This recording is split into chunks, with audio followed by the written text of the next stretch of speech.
Assalamualaikum warahmatullahi wabarakatuh. Salam sehat, salam semangat. Gimana kabar semuanya? Sehat? Alhamdulillah. Hari ini kita akan belajar kisah hijrah Nabi Muhammad SAW ke Madinah. Untuk itu, sebelum belajar, mari kita sama-sama berdoa terlebih dahulu. Raditu billahi rabba wa bil islami dina wa bi muhammadin nabiyya wa rasula rabbi zidni ilma warzuqni fahma. Tahukah kalian apa hijrah itu? Secara bahasa, hijrah artinya memutuskan atau meninggalkan. Sederhananya, misalkan kalian pernah pindah rumah dari tempat satu ke tempat yang lain.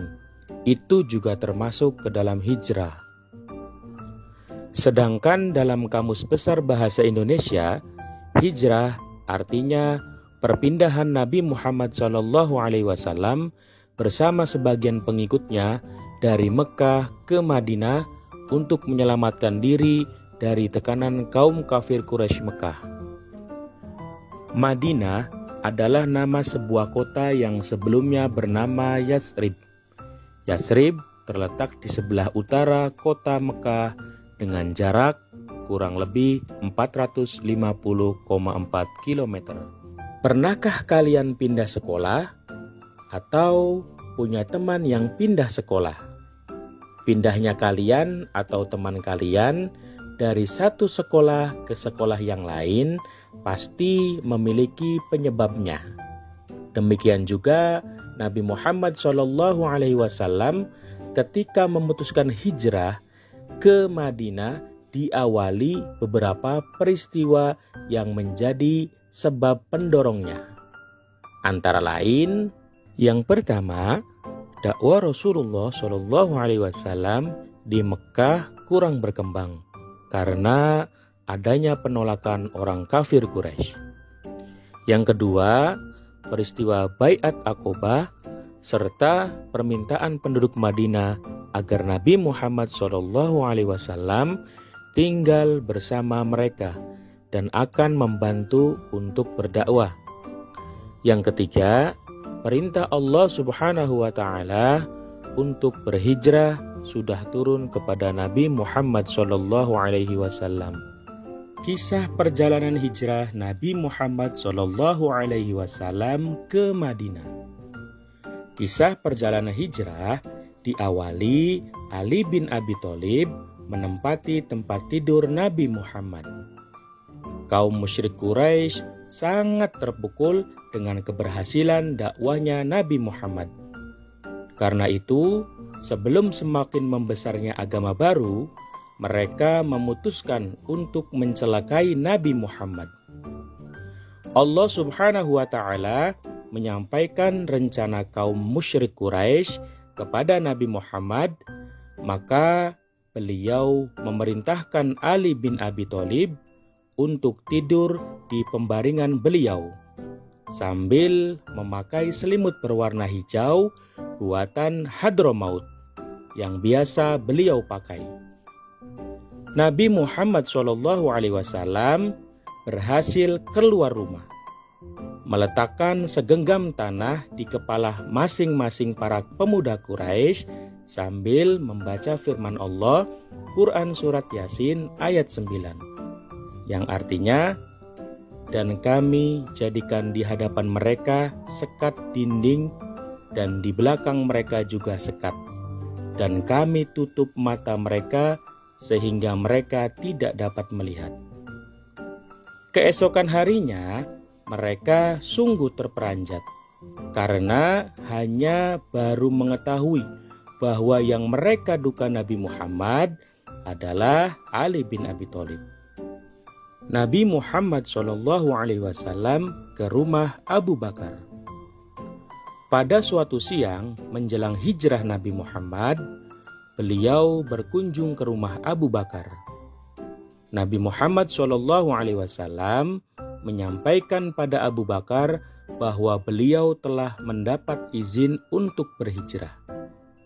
Abu Bakar menyampaikan bahwa dia telah menyiapkan 2 unta, satu untuk Nabi Muhammad dan satu untuknya guna perjalanan ke Madinah. Awal perjalanan. Pada tanggal 27 Safar tahun ke-14 kenabian, di tengah kegelapan malam, Nabi Muhammad SAW keluar dari rumah Abu Bakar. Beliau berjalan kaki ke Gua Thur. Jalan ke Gua Thur sangatlah sempit, terjal dan banyak bebatuan. Sebelum menjauh dari perbatasan Mekah, Nabi Muhammad SAW berhenti sesaat, mengungkapkan rasa cinta beliau kepada tanah airnya. Beliau bersabda kepada kota Mekah seraya memandang ke Ka'bah, "Demi Allah, sesungguhnya engkau wahai kota Mekah adalah sebaik-baiknya bumi Allah dan yang paling Allah cintai. Andai aku tak diminta untuk keluar darimu, maka aku tidak akan meninggalkanmu." Di dalam Gua Thur. Sebelum memasuki Gua Thur, Abu Bakar masuk terlebih dahulu, memeriksa jangan sampai ada sesuatu yang membahayakan Nabi Muhammad. Dan setelah segalanya aman, Abu Bakar mempersilahkan beliau untuk masuk dan beristirahat. 3 malam lamanya, Nabi Muhammad SAW bersama Abu Bakar menginap di dalam Gua Thur, yakni malam Jumat, Sabtu, dan Ahad. Setiap malam datang berkunjung ke sana putra Abu Bakar, yakni Abdullah, untuk menyampaikan perkembangan yang terjadi di Mekah. Para tokoh kaum musyrik yang ada di Mekah sangat kecewa. Kemudian mereka memberi tugas kepada para pencari jejak untuk melakukan pencarian.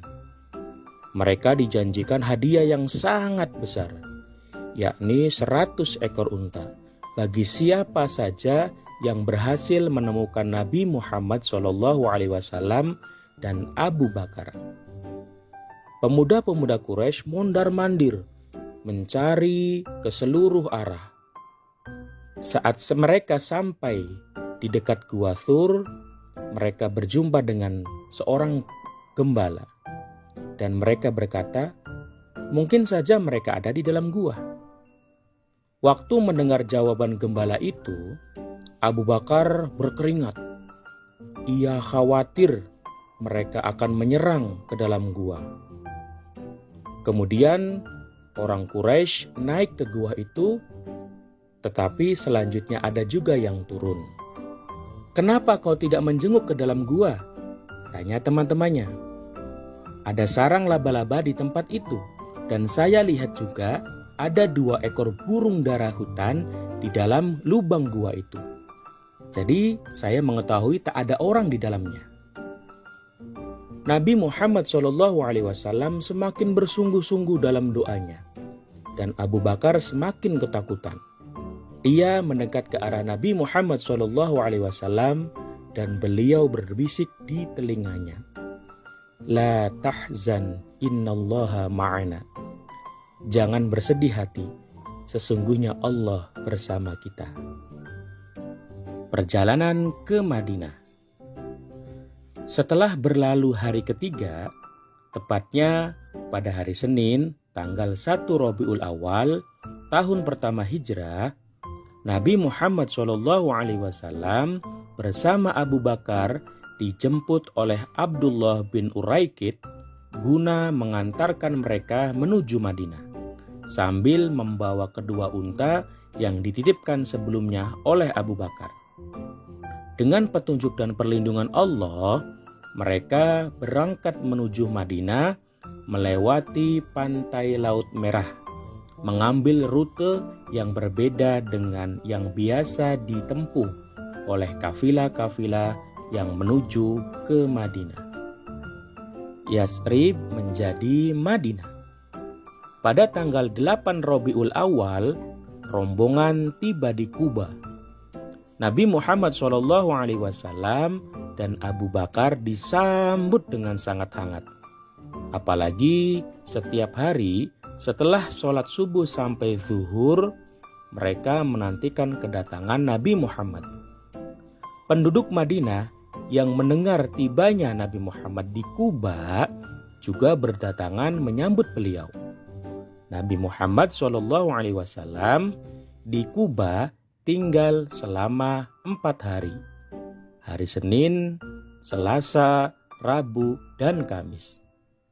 Di tempat itu beliau membangun Masjid Kuba. Hari Jumat, beliau bersama Abu Bakar berangkat menuju Madinah. Sebelum sampai ke Madinah, waktu sholat Jumat telah tiba. Maka beliau sholat Jumat di perkampungan Bani Salim bin Auf bersama rombongan yang berjumlah sekitar 100 orang. Lokasi itu dikenal dengan nama Wadi Ar-Ranuna. Itulah sholat Jumat pertama Nabi Muhammad SAW di Madinah. Setelah sholat Jumat, beliau menuju Yasrib, yang sejak hari itu berubah namanya menjadi Madinatur Rasul, yang disingkat Al-Madinah.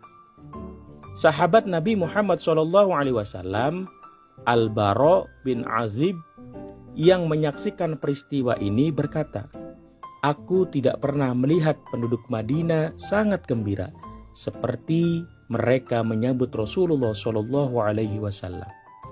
Nabi Muhammad SAW tiba di Madinah. Beliau disambut dengan sangat meriah.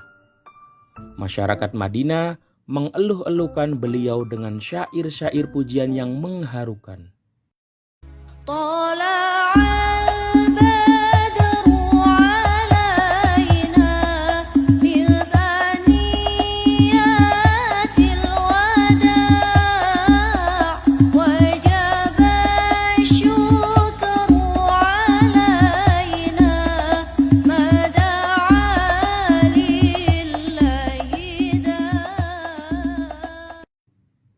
Setelah 3 hari kemudian, Ali bin Abi Thalib menyusul. Istri Nabi Saudah bin Zam'ah bersama Fatimah dan Ummu Kulthum, Usamah bin Zaid dan Ummu Aiman juga menyusul hijrah ke Madinah. Kaum muslimin yang pindah dari Mekkah ke Madinah kemudian dikenal dengan nama kaum Muhajirin. Dan penduduk Madinah yang membantu perjuangan dakwah Nabi Muhammad setelah hijrah ke Madinah disebut kaum Ansor. Hikmah hijrahnya Nabi Muhammad SAW. Kisah hijrah Nabi Muhammad ke Madinah memiliki nilai sejarah yang sangat berpengaruh dalam perjalanan dakwah Islam dan kehidupan kaum muslimin. Sejak Nabi Muhammad SAW dan para sahabatnya tinggal di Madinah, dakwah Islam terus berkembang dan mengalami kemajuan yang sangat pesat. Berikut beberapa hikmah yang bisa kita ambil dari perjalanan hijrah Nabi Muhammad SAW ke Madinah. Yang pertama, setiap muslim hendaknya mampu menempatkan usaha dan kepasrahan kepada Allah Subhanahu wa Ta'ala dalam menghadapi suatu peristiwa. Nilai teladannya ulet dan tawakal. Yang kedua, seseorang harus dapat memberi segala yang dimilikinya hingga cita-cita perjuangan Islam tercapai, tidak menanti hadiah dan imbalan atas perjuangan itu. Nilai teladannya ikhlas dan rela berkorban. Yang ketiga, perlu keterlibatan semua kelompok dalam upaya mencapai cita-cita bersama. Nilai teladannya kerjasama. Demikian pelajaran kita hari ini. tentang kisah hijrah Nabi Muhammad SAW ke Madinah. Semoga kita semua mendapatkan ilmu yang bermanfaat. Terima kasih atas segala perhatiannya. Mohon maaf atas segala kekurangannya. Selamat berjumpa lagi pada pertemuan berikutnya. Assalamualaikum warahmatullahi wabarakatuh.